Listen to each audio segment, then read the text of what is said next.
자, 오늘 이야기는 아주 좀 기분 나쁘게 시작이 돼요. 왜 그런가 하면 사두개파 사람들이 이제 주님을 찾아왔는데 찾아온 목적이 뭔가 하면 뭐 교훈을 얻으려고 이런 거 아니에요. 영생을 얻으려고 이런 게 아닙니다. 이 사두개파 사람들이 작심하고 예수님을 무너뜨리려고 망신 주려고요, 창피 주려고요, 이러려고 아주 일부러 작전을 짜가지고 왔거든요.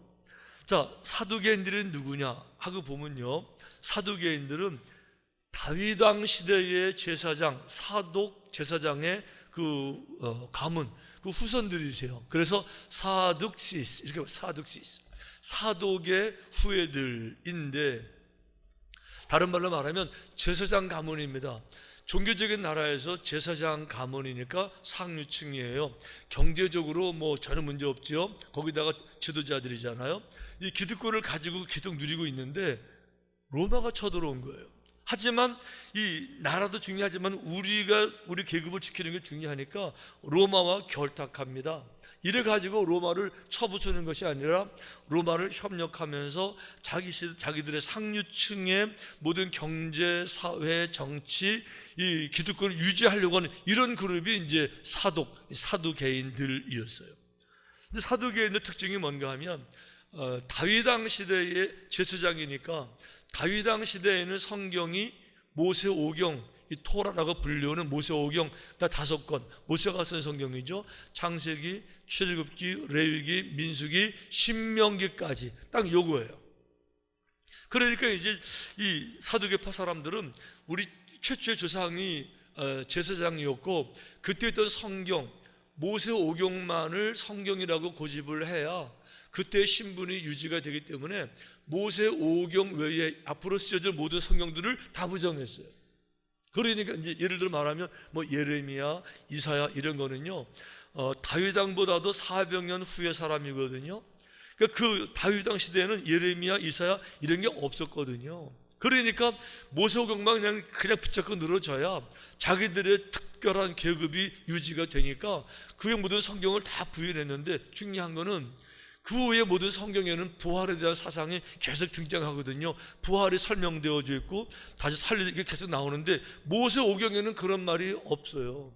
그러니까 이제 이 사람들은 부활을 안 믿었는데 주님이 오셔가지고 계속 내가 죽었다, 부활한다, 살아난다 이렇게 하니까 이게 이제 걸리는 거죠. 자기들 기득권 유지에 이제 불편해진 거예요. 그러니까 부활이 없다는 걸 증명하기 위해서 부활을 가르치는 예수님을 아주 대망신을 주어서 아주 책별당하게 해가지고 사역을 못하게, 이런 심산으로 지금 오늘 온 거입니다. 그래가지고 본문을 보면 이렇게 시작돼요. 부활이 없다 하는 사두개인들이 예수께 와서 물어 이르되. 자, 자기들은 모세오경에 부활이 없으니까 이것만 붙잡고 늘어졌는데 자꾸만 예수님이 부활을 말하니까 이제 작정하고 와서 한 가지 엉터리, 정말 말도 안 되는 질문을 이렇게 하는데요. 자, 20절 말씀 같이 읽어보십시다. 시작. 7형제가 있었는데 마지가 아내를 취하였다가 상속자가 없이 죽고, 둘째도 그 여자를 취하였다가 상속자가 없어 죽고, 셋째도 그렇게 하여 7이 다 상속자가 없었고 최후의 여자도 죽었나이다. 7사람이 다 그를 아내로 취하였으니 부활 때 곧 그들이 살아날 때에 그 중에 자, 이 질문의 의도는 불순하지만 당시 모세 율법에는 실제로 이런 내용들이 있었어요. 예를 들면 형이 결혼했는데 아내가 죽습니다. 그러면 과부가 되잖아요. 그러면 동생이 그 형수와 결혼하게 돼서 그 연을 책임지는, 이게 그 시대 율법이 있기는 있었어요. 이런 율법이 왜 있었는가 하면은 일단은 자손을 번창시켜야 되는 책임이 하나 있었었고, 또 한 가지는 그 시대는 모든 남성 중심의 사회이기 때문에 이 가장이 없으면, 즉 미망인들, 남편 없는 여성들은요 사회적으로 보장이 안 되는 거예요. 생계를 이어갈 수가 없는 겁니다. 그러니까 그 불쌍한 여인을 보호하기 위해서 이런 율법이 있기는 있었었는데, 중요한 거는 이거예요. 어떤 경우도 7명의 형제가 다 순서대로 죽는 이런 일은 불가능해요. 이건 안 되는 거잖아요. 그런데 요거를 이렇게 만들어 가지고 와서 들이대면서 만약에 부활이 정말 있다 그러면은 어떡하냐, 누구랑 마지막에 천국에 사냐, 이름에도 질문을 하는데 의도가 얼마나 불순하냐고요. 얼마나 악해요. 교활하잖아요. 뭐 배우려고 하는 것처럼 물으면서 사실은 상대방을 무너뜨리려고 하는 아주 악한, 사악한 거잖아요. 그렇다 그러면은 그 의도를 주님이 아실 테니까 아마 저래도 그랬을지 모르겠어요. 기분 나빠서 됐어요. 내가 뭐 여러분들 의도를 모르는지 알아요? 그냥 가지요. 아니면 세련한 식으로 이 괘씸한 놈들, 독사의 자식들아, 뭐 화를 내고 물러가라, 뭐 이렇게 할 수가 있었음에도 불구하고 예수님이 전혀 안 그러세요. 오히려 감정을 다 내려누르세요. 그러면서 귀한 부활 얘기 나왔으니까 이런 기회를 통해서라도 부활을 제대로 알려주시기 위해서 아주 조목조목 친절하게 설명을 하세요. 이런 상황에서 그렇게 예수님이 정말 진심으로 정말 영생에 대해서 알려주시기를 원하는 것이 정말 그분의 마음이었는데 주님이 이렇게 이제 대답을 하셨어요. 화를 내시는 것 대신에 예수께서 이르시되 너희가 성경도 하나님의 능력도 알지 못함으로 오해함이 아니냐. 와, 얼마나 부드러워요. 우리말로 하면 이런 거죠. 그건요, 여러분들이 성경에 대해서 혹은 하나님 능력에 대해서 잘 몰라서 오해하시는 겁니다. 이렇게 얘기를 하시는 거죠. 아주 부드럽게, 감정 상하지 않게. 그러면서 이제 예수님께서 그 오해가 뭔지를 풀어주시는데 크게 두 가지 오해예요. 하나는 성경을 오해하고 있고 또 하나는 하나님의 능력을 지금 오해하고 있는 거예요. 자, 그러면 성경 오해가 뭐를 말하느냐? 주님이 이렇게 말씀하셨어요. 자, 당신들이 읽고 있는 모세오경에 창세기부터 신명기까지에 죽은 자가 살아난다는 것을 말할진대, 부활에 대한 얘기예요. 지금 우리 부활 얘기하고 있는 거죠. 자, 그런데 너희가 읽는 책, 모세의 책 5가지 중에서 가시나무 떨기에 관한 글에 하나님께서 모세에게 이르시되, 즉 하나님이 가시나무 떨기 앞에서 모세를 부르실 때 하나님이 당신을 뭐라고 소개하셨느냐, 거기 뭐라고 소개하셨는가 하면 나는 아브라함의 하나님이요 이삭의 하나님이요 야곱의 하나님이로라 하신 말씀을 읽어보지 못했느냐? 그 말은 읽어봤잖아요, 그렇죠? 그러니까 그 말 읽어봤죠. 그리고 그 말이 무슨 말인지 압니까? 그건 모르겠는데요, 이때 말씀해 주시는 거예요. 보세요. 아브라함의 하나님, 이삭의 하나님, 야곱의 하나님이라는 말은 현재 진행형으로 쓰인 거다 그러는 거예요. 옛날 수백 년 전에, 모세보다 400년 전에 살다가 죽어버린 그 야곱 말하는 게 아니고, 그 모세 말하는 게 아니고, 그때 죽어서 땅속에 다 장사가 돼서 시차가 돼가지고 그냥 썩어서 송장이 된 거, 그거 말하는 게 아니에요. 예를 들어 말하면 나는 오래전에 모세가 죽어서 시신을 땅에 묻어가지고 더러운 냄새나는 송장, 그 송장의 하나님이야. 그게 뭐가 영광이 돼요? 송장의 하나님이 뭐가 자랑스러워요?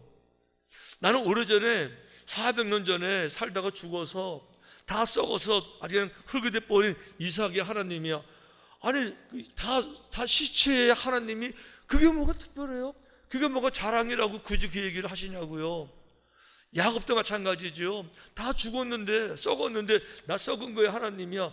그게 뭐가 자랑이 되겠냐고요. 우리 길거리 지나가다가 비인병이 깨졌어요. 비인병 깨졌는데, 깨진 것 그거 들고 내가 이거 주인이야, 여보, 그 자랑스러워요 여러분들? 그건 자랑스러운 게 아니에요. 그럼에도 불구하고 현재 진행형으로 말씀하신 건 왜 그런가 하면, 아브라함과 이삭과 야곱이 육신은 죽었지만 그들이 모든 게 다 죽은 것이 아니고 그들은 영은 살아나서, 영은 있으니까, 영원한 아버지 본향에 올라갔으니까 지금 나와 여전히 함께 있는, 나는 지금도 아브라함, 아직 살아있는 아브라함, 아직 살아있는 이삭, 야곱, 그들의 하나님이시다, 이거를 설명한 건데 너희들이 성경 몰라서 오해를 했구나, 이 얘기하시는 거예요. 아멘. 더 중요한 게 있어요, 여러분. 구약 성경에는요 부활의 믿음이 없는 게 아니에요. 아주 중요한 거는 믿음의 조상 아브라함이 벌써 부활의 확실한 믿음을 가지고 있었던 증거가 성경에 이렇게 나와요. 아브라함은 시험을 받을 때에 믿음으로 이삭을 드렸으니 그는 약속들을 받은 자로 돼 그 외아들을 드렸느니라. 아브라함이 시험 받습니다. 독자 이삭을 바치라는 건데 이거 정말 너무 큰 시험이에요. 정말 갈등이에요. 못할 시험이에요. 이래가지고 고민을 너무 많이 합니다. 그때 아브라함이 한 가지 기억해내요. 뭐예요? 하느님의 약속을 기억해내요. 하나님은 말을 변개시키지 않으세요. 중간에 말을 바꾸지 않으세요. 영원히 진실한 분이세요. 한번 뱉은 말은 100%, 1000%, 10,000% 완벽하게 이루시는 분이신데 뭐라고 말씀하셨어요? 하늘의 별처럼 땅의 모래처럼 네 후손이 만들 것이다 말씀하셨어요. 그런데 그 후손은 누구냐? 그에게 이미 말씀하시기를 네 자손이라 칭할 자는 이삭으로 말미암으리라. 이삭으로 말미암아서 자식들이 하늘의 별만큼이에요. 그러니까 이삭이 계속 살아서 자식들을 낳아야 되는 상황인데 그 하나님이 이삭을 죽이라는 거예요. 그건 무슨 얘기입니까? 하나님이 이삭을 통해서 앞으로 내 자손들을 번창시키실 텐데 이삭을 내가 죽이라고요? 그럼 끝나는 거잖아요.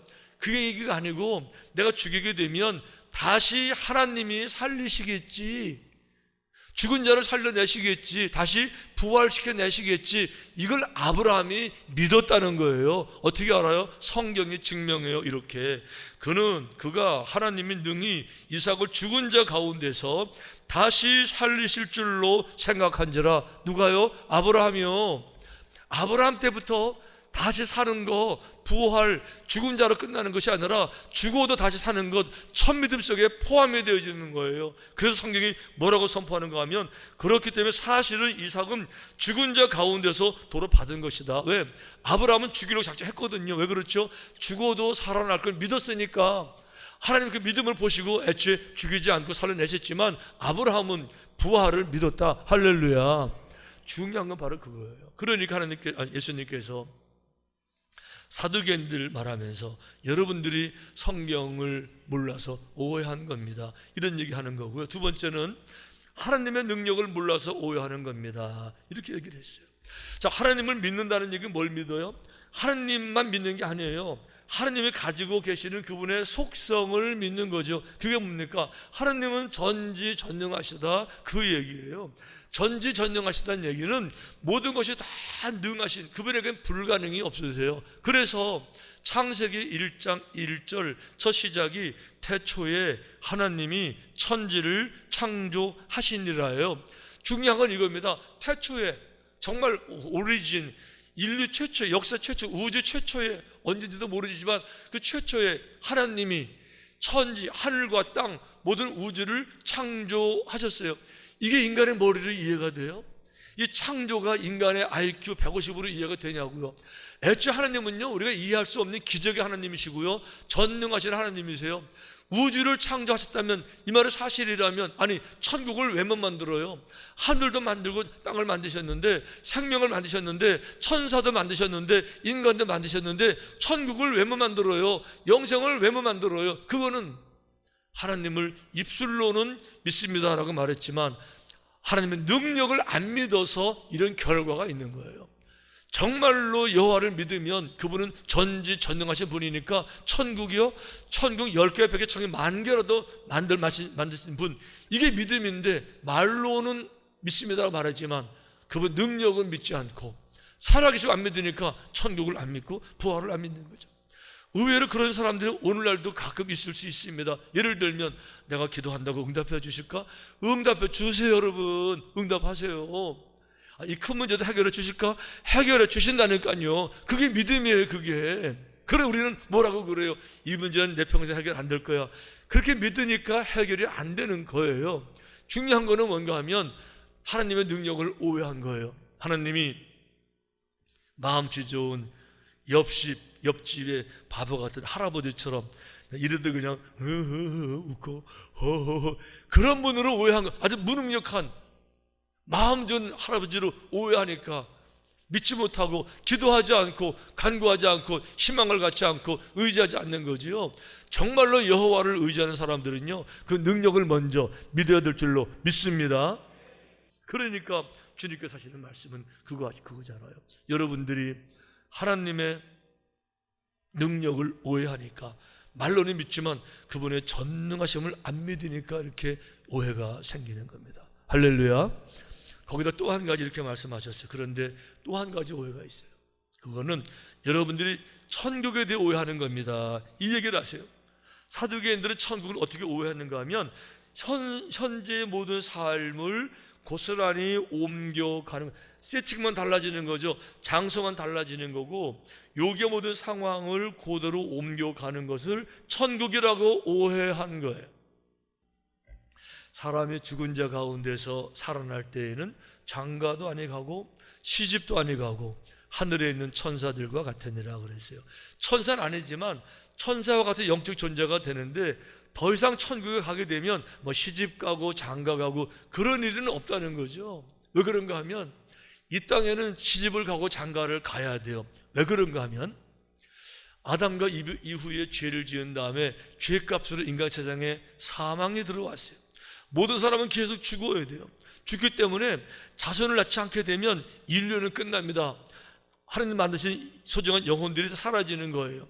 그렇기 때문에 결혼해서 후손들을 낳아서 후손을 계승시켜야 될 책임이 모두 인간들에게 있지만, 천국에 가게 되면 죽는 게 없어요. 이때부터는 영원히 영생이기 때문에 끊어질 사람이 없어요. 영원하기 때문에. 그래서 천국에 가게 되면 천국 뭐 결혼하고 아기 낳고 이런 게 없다라고 주님 말씀해 주고 계시는 거예요.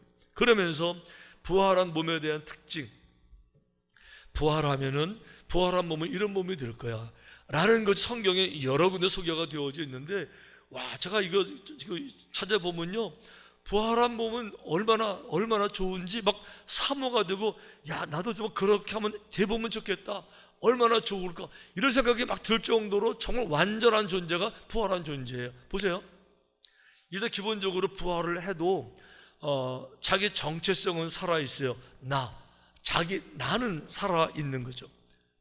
예수님이 부활하신 다음에 여전히 주님으로서 제자들 알아보고 제자들 관계는 변하지 않고 그들을 위로하시고 책망하시고, 나는 살아있는 것이 부활이에요. 두 번째, 부활했는데요, 영으로 부활하는 게 아니에요. 영이 아니에요. 영과 함께 그 영을 또 쌓은, 영을 또 감싸는 또 다른 집이 또 하나 있다고 성경이 말씀하셨어요. 이렇게 되어 있어요. 육의 몸으로 심고 신령한 몸으로 다시 사나니. 우리의 몸은 육인데, 더러운 육인데, 이 육신, 죄의 육신을 심었어요. 죽음으로 심었어요. 그런데 신령한 몸으로 다시 살았어요. 신령한 몸이에요. 영으로 사는 게 아니고 신령한 몸으로 부활되는 거예요. 육의 몸이 있은즉 영의 몸도 있는 거예요. 영의 몸도 있다, 성경이 이렇게 말하는 거죠. 그래도 중요한 것은 공간을 초월한다는 거죠.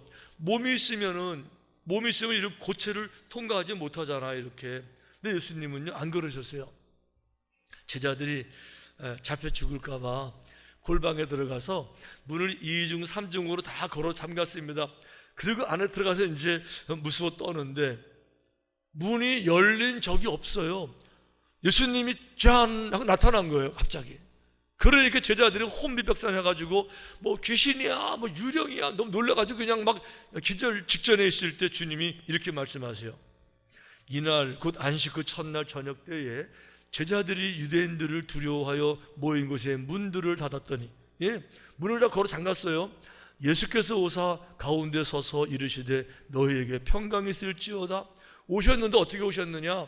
그냥 오신 것이 아니라 쭉 앉아가지고 얘기하는데 가운데 그냥 쫙 나타나신 거예요. 이렇게 가운데 쫙. 그 얼마나 뭐 기겁 소풍이 너무 난리 났잖아요. 그러니까 뭐라고 말씀하세요? 너희에게 평강이 있을지어다. 이게 이제 문장이니까 이렇게 표현하는 건데, 우리 구어체를 말한 그런 거예요. 걱정하지 마, 나야. 걱정하지 마, 나야. 염려하지 마, 편안히 있어, 나야. 그들 이렇게 캄다운, 진정시키시는 거 지금요. 중요한 건 이겁니다. 부활한 몸을 가지면 공간을 초월해요. 어떤 고체가 있어도 이거를 지나가는 거죠. 물론 우리의 IQ 150까지 이 세계가 이해가 안 돼요. 근데 하나님의 세계에서는, 영원한 생명에서는 이렇게 된다라고 성경이 지금 보여주고 있는 거예요. 더 중요한 가지 있어요. 저는 하여튼 그런 생각도 했었어요. 천국에 갔는데 날마다 찬양만 하고 다 하겠지만 그래도 정말 좋은 거는 먹는 재미도 꽤 있는데 천국에 가서 먹는 거 없으면 혹시 재미없는 거 아니야? 저 은근히 걱정됐어요. 그러니까 저는 먹는 거 좋아하거든요. 이게 천국이 없으면 어쩌나 걱정했는데요. 걱정할 거 없어요. 천국에서도 먹더라고요. 어떻게 하는가 하면 예수님이 이제 부활하셔가지고 제자들이 나타나셨잖아요. 제자들과 함께 얘기하는 가운데 이제 식사 시간이 됐는데 이에 구운 생선 한 토막을 드리니 받아서 그 앞에서 잡수시더라. 이게 지금 부활한 이후에 주님 말하는 거예요.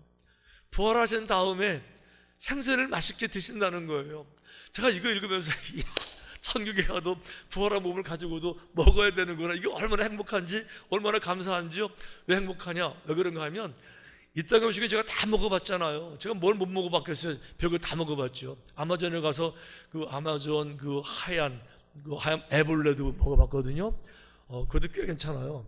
꽤 맛있는데 우리나라 번데기랑 맛 거의 비슷해요. 이렇게 어쨌든 간에 제가 뭐를 못 먹어봤겠어요? 악어고기도 먹어보고 다 먹어봤지. 이렇게 그랬는데요. 한 가지 확실한 거는 천국의 음식은 이 땅의 음식보다는 맛이 있을까요? 천국의 음식이 저 한 2만 원짜리 피자하고 같을까요? 안 같을까요? 저는 기대가 돼요. 천국에 가면 천국에서 먹는 음식은 얼마나 맛있을까? 이야, 이게 얼마나 맛있을까? 막 기대가 되고요. 꼭 가봐야 될 것 같고요. 여러분 오기 싫어 오지 말아요. 저는 가야 될 것 같아요. 더 중요한 게 있어요. 도마가 못 믿으니까 주님께서 오셔서 이 손가락 상처난 거 만져보고 믿어 이렇게 했는데 도마가 만약에 이거를 만졌어요. 구멍이 뻥 뚫린 건데 언제나 상처죠? 3일 전에 난 상처예요. 아직 안 아물었어요. 이게 만지면 아파야 되잖아요. 아팠을까요? 안 아팠을까요? 안 아팠어요. 예수님께 걸어 다니시잖아요. 뼈가 부러져도 걸어 다니시잖아요. 무슨 얘기죠? 성경이 이렇게 말씀하셨어요. 천국에는 고통도 아픔도 눈물도 없다고. 천국에는 아픈 게 없다는 거예요. 부활한 몸에는요 아픈 게 없다는 거예요. 이야, 이게 아픈 게 없는 몸으로 정말 영원히 산다는 게, 맛있는 거 먹는다는 게, 주님과 함께 있다는 게 생각만 하도요 이게 어마어마한 건데, 중요한 거는 이거예요. 다시 처음으로 돌아갈게요. 성경을 읽으면 읽을수록, 십자가를 대하면 대할수록, 오늘도 이렇게 오늘 한 챕터를 공부했지만 모든 챕터를 연구하면 연구할수록 예수님은 정말 우리들에게 절박하게 알게 주기를 원하는 게 있으셨어요. 영원한 생명에 대해서 알게 주기 원하시고, 천국에 대해서 꼭 알게 주기 원하시고, 아는 거로 그치는 것이 아니라 거기 들어보내기 위해서, 그게 주님의 정말 아주 피 흘리는 간절한 소망인 것. 그래서 그 일을 위해서 십자가에서 우리를 위해서 그 죄를 다 씻어주시고, 그리고 죽으셨다가 부활한 날이 오늘 이 날입니다. 아멘. 아멘. 우리들 중에 대부분은 이미 부활한 주님을 다 마음으로 믿었으니까, 영접했으니까, 늘 알고 있으니까 당연히 찬성할 것이고요. 부활로 끝난 것이 아니고 승천하시고 성령으로 와서 주님을 날마다 경험하는 거니까 당연히 있을 거죠. 하지만 아직도 사두개인들처럼 부활 그러면 의심하고, 부활 그러면 조롱하고, 나도 모르게 무슨 부활을 믿어 무식해 이렇게 하는 분 혹시 계세요? 이제는 그게 어리석다는 거, 그게 정말 오해였다는 거, 이제는 그렇게 하지 마시고 이제 정말 지혜로운 사람답게, 이렇게 150이니까 150이 아닌 게 이것뿐이 안 되는구나, 그 점을 인정하셔서 그걸 초월하는 모든 능력자 하나님을 하나님으로 인정하고 믿고 의지하고, 이렇게 하게 되면 부활한 주님 여러분 경험하게 되고요, 동행하게 되고요, 그런 믿음으로 승리하게 될 줄로 믿습니다. 아멘. 그런 믿음으로 마지막까지 승리하시고 부활의 영광에 동참하시고 천국에서 삼천교회 다 같이 만나게 되시기를 주님의 이름으로 축원합니다.